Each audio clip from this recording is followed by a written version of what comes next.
Welcome to the Banker Lamp. Please enjoy the video. You're going to link a short to a longer video now. First, open YouTube Studio on desktop or the YouTube app, whichever you use. Once you're viewing the short, copy the full URL or the video ID of the longer clip you want to link. Make sure the long-form video is uploaded, public or unlisted, and that the short is under 60 seconds with #shorts present. Now that assets are ready, move to editing the short's description and cards to create the connection. You'll place the link where viewers are most likely to click. On mobile, tap Edit under the short and paste the long video URL in the first lines of the description. On desktop, do the same in YouTube Studio. Then post a comment with the same URL and pin it so it appears top. If you control the long-form video, add an end screen or card linking back to the short for reinforcement.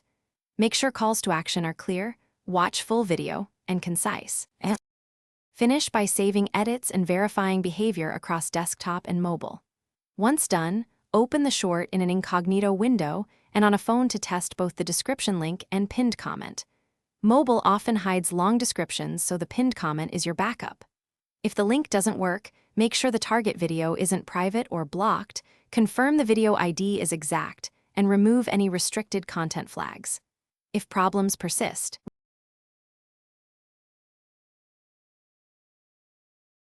Thanks for watching. If this was helpful, leave a like and consider subscribing. See you next time.